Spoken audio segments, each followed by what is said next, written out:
He told me the story. Your dad. Yeah, he your said dad I didn't told laugh very long. you. And so they suspended him from school. Yeah, he was out of school. And for how long? Good. For good? They kicked him out? How old was he?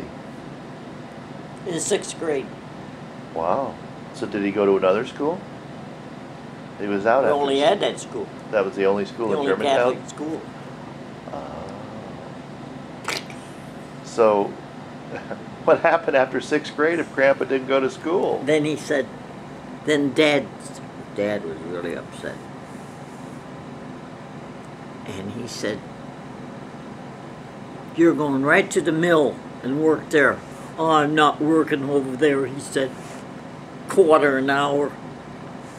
Yeah, so he took out a quarter and went, "Quarter an hour." He was a little thinker. And he told me that story. He said, "You think I was going to work for a quarter an hour?" When I knew that at the railroad station, Mr. Roach was there. And he was big friends with Mr. Roach. And Mr. Roach taught him the whole business. Telegraphy, typing, all of that. That's what he was interested in. I think he kind of had that plan, you know what I mean? He didn't want to go to school anymore. So your dad went to work for the railroad? He went very young. For the railroad. How old was he when he went to work there, do you know? I don't know, he was probably, he'd have to be at least, of age to handle a railroad. But he worked for him, under him rather. Yeah. And he was teaching him. Yeah.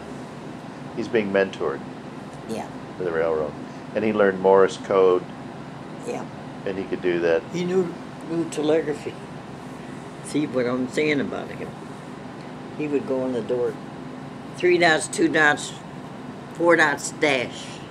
3 dots, 2 dots, 4 dots, dash. Wait a minute. 3 dots, 4 dots, 2 dots, dash. 3 dots, 4 dots, 2 dots, dash. Yeah. And that's a bad word. S-H-I-T. And he, every time. You know, don't you? And that's what he would, and he would knock on the door when he'd come home to Mom. And she says, "Stop doing that." But she didn't know what it was either. She says, "What does that mean?" You wouldn't want to know.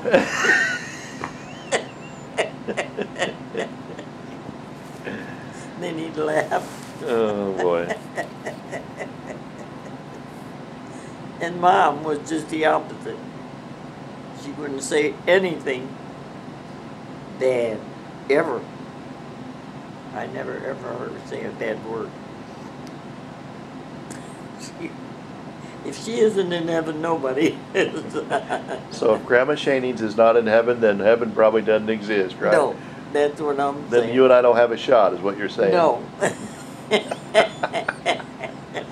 When she used to come visit us in Florida, Yeah. and then she'd kneel down next to the bed at her old age with her frail body and pray on the rosary every night before she would go to sleep. Oh, yeah. You She know, had that rosary all the time. when she'd come down to visit us, how old was she during the last few visits? She was in her late 70s. Yeah. And she was afraid to get on the plane, Yeah. Very afraid to get on the plane. But she did it quite a few times. Oh, yeah. Yeah. And then all of a sudden, in May, it started getting hot, Ooh, she said, "It's getting too hot. I guess I got to go home." Well, we had to get her to make some more coffee cake and cookies and bread before she'd go. Yeah. Boy, she made the best Good bread. coffee cake and bread. I know, cookies. what's his name? He lived in the neighborhood there, down the street. He was a friend of I think of Bruce's. Yeah. Hovey. Oh yeah, Michael Hovey. Hovey, yeah. He'd come by and he'd smell that bread. Yeah. He'd knock on the door. Mrs. Crane, can I have a piece of that homemade bread? Mom said, no way, it's too hot. I will not cut that bread. It'll hold up, you know. She said, no, I can't. She says, wait about 45 minutes, 30 minutes, and then I'll cut you a piece. And you, nobody could touch her bread though, you know. She had to do it. And she had that big long knife with a serrated edge. Yeah. She had her apron on. She'd hold that round piece of bread and she'd saw it off right on her leg or her arm, you know. And, I know. I always thought here she'd go.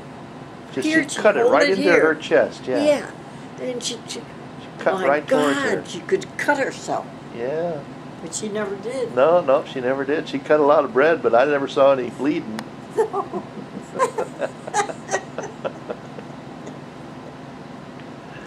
Yeah, that's what, you know, I got all the memories too, and a lot of times I sit here and laugh about them. Yeah, you get that picture. I can see her sitting in there with that blue flowered dress, little white flowers on it, like a little sundress, Yeah. and her silver hair all put up nice, you know, with pins. Yeah, she always had to have her waves. And she got an apron. Oh yeah, she had those funny little waves. Oh, she always had an apron. Those waves, you got those by like putting your hand on there, and they were like you could put your fingers Oh, through. no, I always did her hair. Yeah. I would do, you know, with a comb. Marie, I washed her hair today, and you set my hair. Oh, that's what you guys used to call it. You would set her hair. Yeah, set it. Yeah, yeah. And set the hair. And I Should be put this gummy stuff on. That pink gel. Huh? Yeah, that pink gel. Kind of gel, kind of a pink type gel in a jar. Yeah. To make it stay. To make it stay, yeah. I remember that.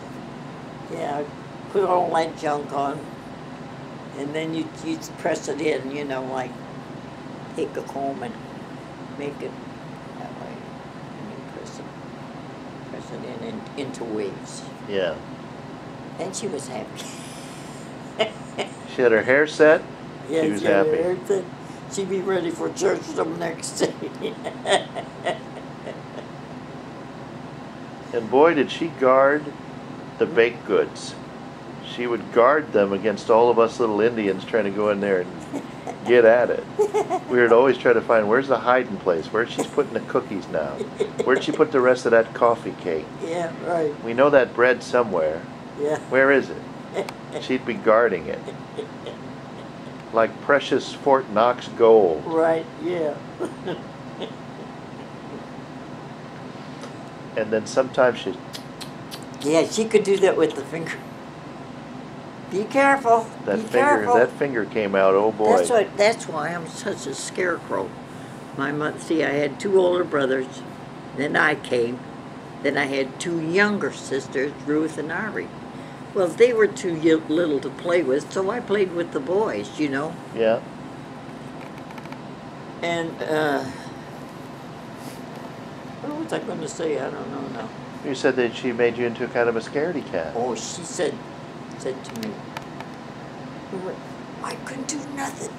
She said, I could go on, just walk down and to the other street or something. She says, now be careful or you're going to get hurt. You're going to get hurt. I can hear her say that, you know. And Mom,